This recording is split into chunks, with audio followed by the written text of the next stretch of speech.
आगे देखा जाए तो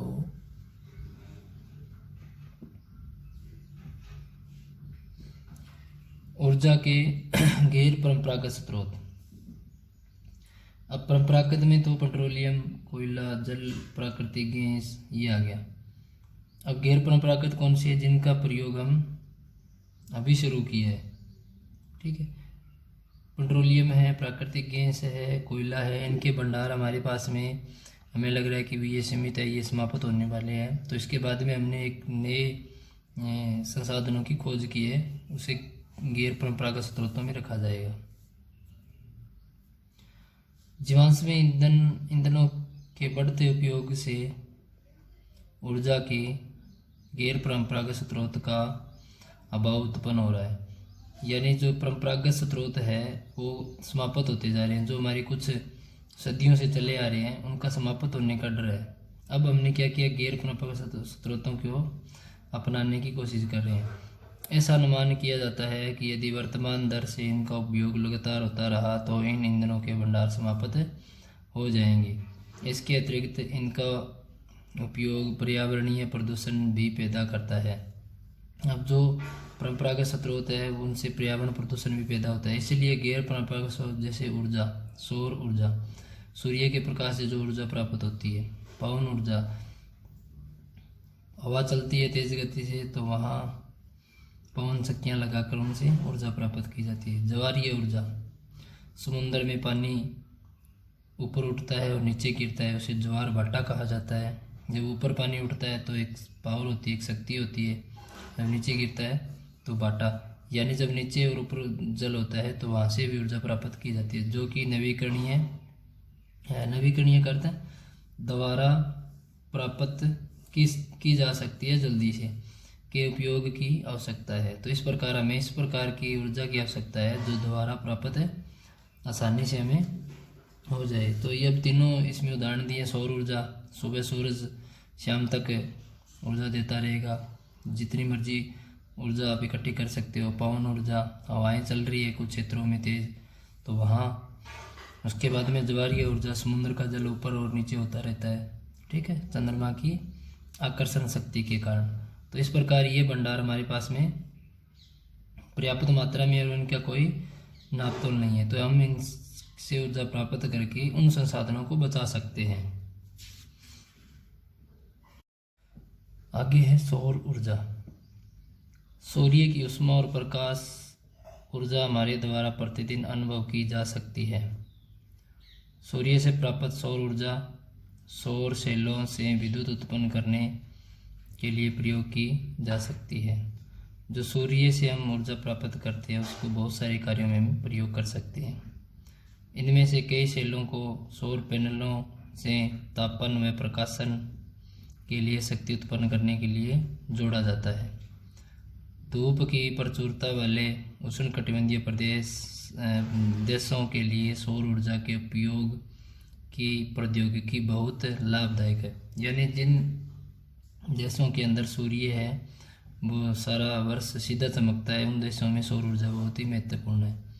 सौर ऊर्जा उपयोग का सौर तापक, सौर कुकर, सोलर ड्रायर के साथ साथ समुदाय को रोशनी देने और एहतियात संकेतों में भी होता है।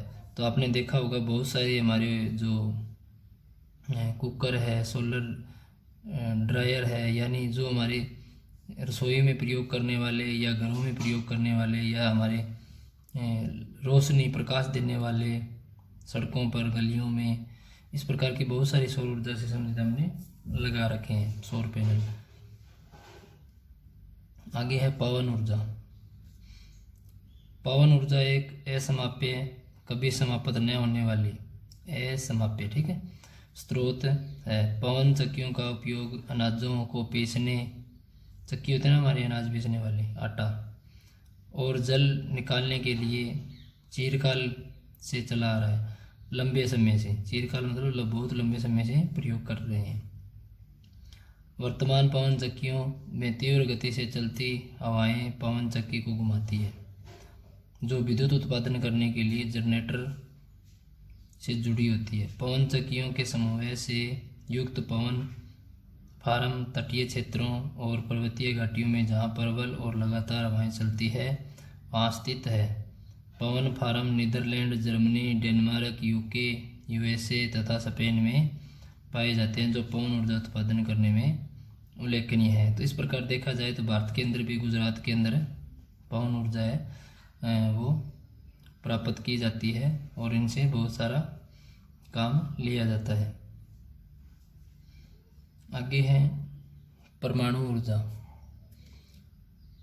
परमाणु ऊर्जा प्राकृतिक तौर से प्राप्त रेडियो सक्रिय पदार्थ जैसे यूरेनियम और थोरियम के परमाणुओं के केंद्रक में संग्रहित ऊर्जा से प्राप्त की जाती है। यूरेनियम और थोरियम नामक जो हमारा खनिज है उससे ये परमाणु ऊर्जा प्राप्त की जाती है। ये पदार्थ नाभिकीय रिएक्टरों में नाभिकीय विखंडन से गुजरते हैं और उत्सर्जन ऊर्जा की प्राप्ति होती है। परमाणु ऊर्जा के सबसे बड़े उत्पादक संयुक्त राज्य अमेरिका, यूरोप, संयुक्त राज्य अमेरिका और यूरोप है। भारत में राजस्थान और झारखंड के पास यूरेनियम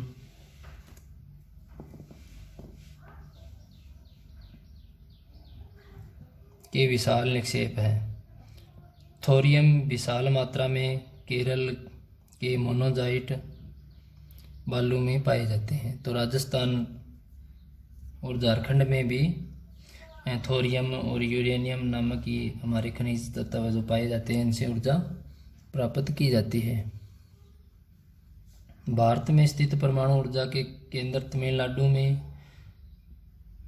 कलपकम, महाराष्ट्र में तारापुर, राजस्थान में कोटा के निकट राणा प्रताप सागर, उत्तर प्रदेश में ननौरा और कर्नाटक में केगा है। तो इस प्रकार ये हमारे परमाणु ऊर्जा प्राप्त के केंद्र है, राजस्थान में, महाराष्ट्र में, उत्तर प्रदेश में, कर्नाटक में। ठीक है।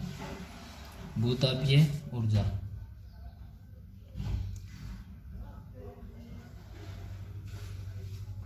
ताप ऊर्जा जो पृथ्वी से प्राप्त की जाती है भूतापीय ऊर्जा कहलाती है।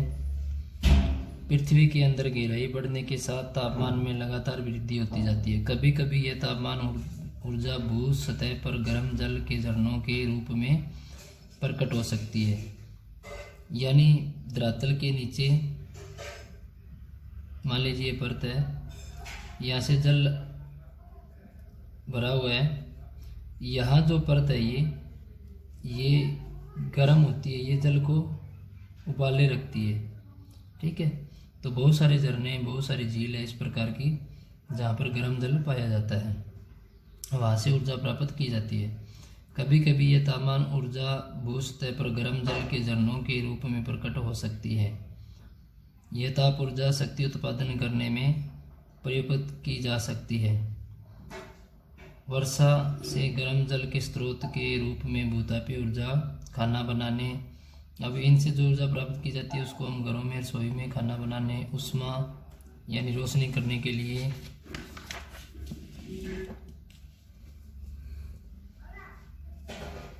प्राप्त करने और नहाने के प्रयोग में लाई जाती है। यूएसए विश्व का सबसे बड़ा भूतापीय ऊर्जा का संयंत्र है। तो वहाँ सबसे बड़ा संयंत्र है भूतापीय ऊर्जा वो लगा हुआ है। इसके बाद नीदरलैंड, आइसलैंड, फिलीपींस और मध्य अमेरिका में भी भूतापीय ऊर्जा प्राप्त की जाती है। वहाँ भी इस प्रकार की कुछ झरने, झील है जहाँ पर जल है वो गर्म रहता है पृथ्वी की आंतरिक चट्टान के कारण। भारत में भूतापीय ऊर्जा के संयंत्र हिमाचल प्रदेश, अब हिमाचल में भी हमारे कुछ इस प्रकार के भंडार हैं। मणिकर्ण और लद्दाख में पूगा घाटी में स्थित है। तो इस प्रकार भारत के अंदर भी इसके उदाहरण दिए हुए हैं, लद्दाख में है और हिमाचल प्रदेश में। ज्वारीय ऊर्जा। ज्वार से उत्पन्न ऊर्जा को ज्वारीय ऊर्जा कहते हैं। इस ऊर्जा का विदोहन समुद्र के संकरे मुहाने में बांध के निर्माण से किया जाता है। उच्च ज्वार के समय ज्वारों की ऊर्जा का प्रयोग बांध में स्थापित टरबाइन को घुमाने के लिए किया जाता है। ज्वार का मतलब जब समुंदर है, समुंदर से पानी ऊपर उठेगा, ठीक है, और फिर नीचे गिरेगा, तो वहाँ टरबाइन लगाए जाते हैं। जब ऊपर उठता है, नीचे गिरता है पानी उन टरबाइनों पर, तो वहाँ से ऊर्जा प्राप्त होती है। बांध में स्थापित टरबाइन को घुमाने के लिए किया जाता है।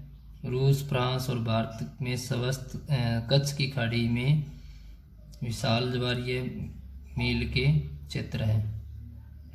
तो जो ज्वारीय ऊर्जा है वो समुद्र में पानी से प्राप्त की जाती है। अब हमारा है बायोगैस।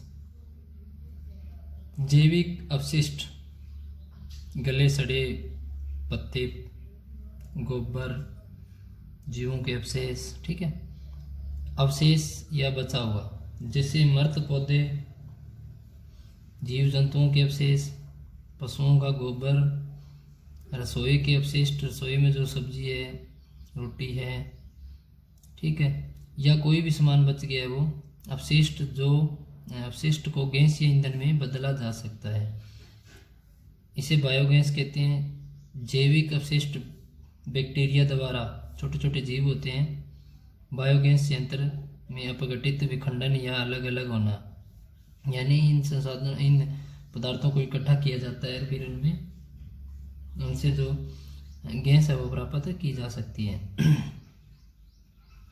अपघटित होते हैं, जो कि अनिवार्य रूप से मीथेन और कार्बन डाइऑक्साइड का मिश्रण है।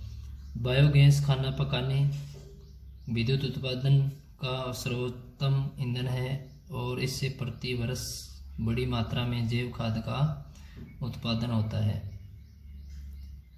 जैव खाद का अर्थ है यहाँ पर जो हमारी खाद है वो गोबर, गले सड़े पदार्थों से जो तैयार की जाती है वो खाद हमारी तैयार होती है। और साथ में क्या है, बायोगैस भी हमें प्राप्त होती है। आपने गोबर गैस का देखा होगा, उसमें पशुओं के जो मलमूत्र वो डाला जाता है, एक साइड में पाइप लगाकर उस गैस को रसोई तक या भंडार कर लिया जाता है, और एक साइड में क्या होता है, वहाँ से जैविक खाद निकल जाती है बाहर। ऊर्जा सर्वव्यापी है, लेकिन इस ऊर्जा का विदोहन बहुत ही कठिन है और खर्चीला है। ये हमेशा चलने वाली और हर जगह मौजूद है, ठीक है, परंतु इसका भंडार करना और उसको प्राप्त करना बड़ा मुश्किल है, इसमें ज़्यादा पैसे खर्च होते हैं। हम में से प्रत्येक व्यक्ति ऊर्जा को नष्ट न करके एक भिन्नता ला सकता है। ऊर्जा की बचत ही ऊर्जा का उत्पादन है। अभी कार्य करें एवं ऊर्जा के भविष्य को सुनहरा बनाए। तो हमें सोचना चाहिए कि जो ऊर्जा हमें फ्री में प्राप्त हो रही है, जैसे बायोगैस है या अन्य प्रकार की सौर ऊर्जा है, पवन ऊर्जा है, ज्वारीय ऊर्जा है, इनका अधिक से अधिक प्रयोग करना चाहिए। और जो पेट्रोलियम, कोयला, ठीक है, उस प्रकार की ऊर्जा उसका कम प्रयोग करना चाहिए। तो आज हमारा लेसन, अब आपका यहाँ से क्वेश्चन बनता है कि ऊर्जा की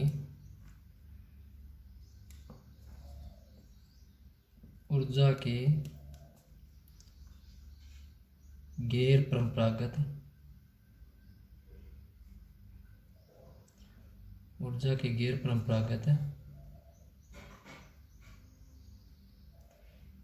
स्रोत कौन कौन से हैं, कौन कौन से है, ठीक है। तो अब इसका आंसर क्या रहेगा आपका, इससे पहले हमने किया था ऊर्जा के परंपरागत स्रोत, अब हमें करना है गैर परंपरागत स्रोत, ठीक है।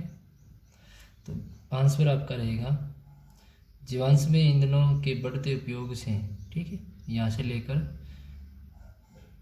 नवीकरणीय है के उपयोग की आवश्यकता है, ये सारा पैराग्राफ है वो यहाँ पर लिखा जाएगा, ठीक है। यहाँ जीवाश्मी ईंधनों, ठीक है, के बढ़ते, ये सारा लिखने के बाद में उपयोग की आवश्यकता है, ठीक है। और इसके बाद में आपको एक लाइन फिर लिखनी है कि आवश्यकता है ऊर्जा के गैर परंपरागत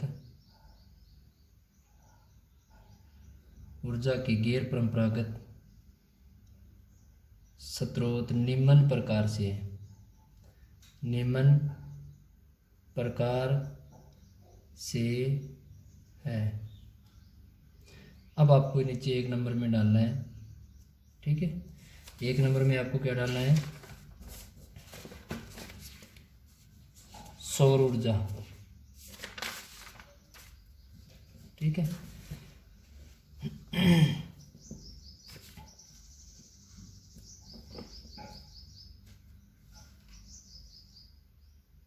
अब आपको सौर ऊर्जा में कहाँ से कहाँ तक करना है, 1 नंबर में डाल के सौर ऊर्जा। अब आगे यहाँ से लिखना है आपको सूर्य की ऊष्मा, ठीक है। सूर्य की ऊष्मा और प्रकाश हमारे द्वारा प्रतिदिन, इसके बाद में आपको यहाँ तक शक्ति उत्पन्न करने के लिए जोड़ा जाता है, ठीक है। तो इस प्रकार आपका ये यहाँ तक लिखने के बाद में जैसे जोड़ा जाता है, इससे आगे आपको क्या करना है, लिखने के बाद में जोड़ा जाता है, और इसके बाद में जैसे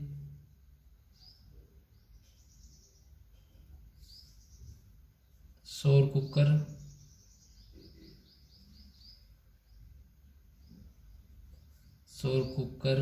सोलर ड्रायर, ठीक है, और आदि लगा देना। इसके बाद में आपको लिखना है 2 नंबर में पवन ऊर्जा।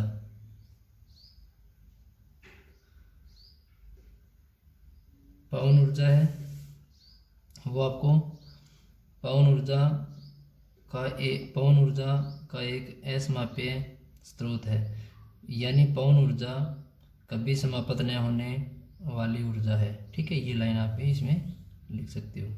इसके बाद में ये लाइन आपकी यहाँ तक रहेगी, जो विद्युत उत्पादन करने के लिए जनरेटर से जुड़ी होती है, ठीक है। तो इस प्रकार आपका ये यहाँ तक लिखने के बाद में इसमें फिर आगे लिखना है आपको Netherland, Germany, Denmark, UK, USA, ठीक है, इनमें पवन ऊर्जा उत्पादन किया जाता है, ठीक। इसके बाद में नंबर 3 पर परमाणु ऊर्जा। परमाणु ऊर्जा में आपको परमाणु ऊर्जा प्राकृतिक तौर से प्राकृतिक रेडियो सक्रिय पदार्थ जैसे यूरेनियम, थोरियम, ठीक है, यहाँ से लेकर उत्सर्जन ऊर्जा की प्राप्ति होती है। और उसके बाद में परमाणु ऊर्जा के सबसे बड़ा उत्पादक संयुक्त राज्य अमेरिका और यूरोप, भारत में राजस्थान और झारखंड के पास यूरेनियम के विशाल निक्षेप है। तो ये आपका यहाँ तक करना है इसको, ठीक। अब नंबर 4 पर क्या आएगा, भू तापीय ऊर्जा। भूतापीय ऊर्जा में ताप ऊर्जा जो पृथ्वी से प्राप्त की जाती है भूतापीय ऊर्जा कहलाती है। इसके बाद में आपकी ये बुक में ही है, शक्ति उत्पादन करने के प्रयुक्त की जा सकती है, यहाँ तक आपको करना है, ठीक है।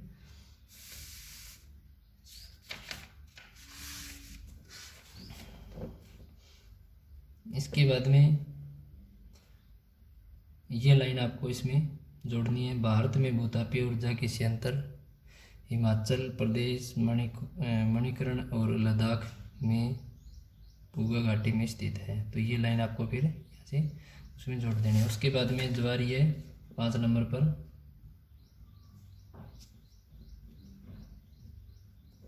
ज्वारीय ऊर्जा। ज्वारीय ऊर्जा में आपको ज्वार से उत्पन्न और लास्ट ये सारा पूरा कंप्लीट यहाँ तक करना है। फिर आपको 6 नंबर पर बायोगैस।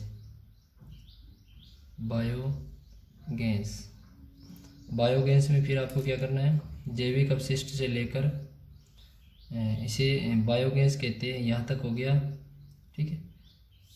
और इसके बाद में आपको करना है ऊर्जा सर्वव्यापी है ये वाला पार्ट,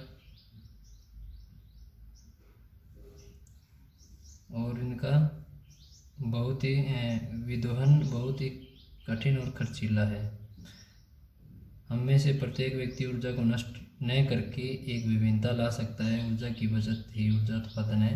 ये यहाँ तक सारा लिखना है। तो ये आपका ऊर्जा की गैर परंपरागत स्रोत कौन कौन से हैं एक बार फिर देखो। ये हमारा कंप्लीट है, 6 पॉइंटों में क्वेश्चन होगा, सारा टोटल हो जाएगा। ठीक है, तो फिर ऊर्जा की परंपरागत हमने अलग से कर लिया, ऊर्जा की गैर परंपरागत हमने अलग से कर लिया। तो सबसे पहले सौर ऊर्जा, फिर ये लाइन छोड़कर इसके बाद में यहाँ से आपको बताया बुक में से ये सारा लाइनें जोड़नी है। उसके बाद में फिर पवन में, परमाणु में, भूतापीय, ज्वारीय, बायोगैस, ये इस प्रकार से हमारा कंप्लीट क्वेश्चन होगा। ठीक है, राइट और लर्न करना है आपको।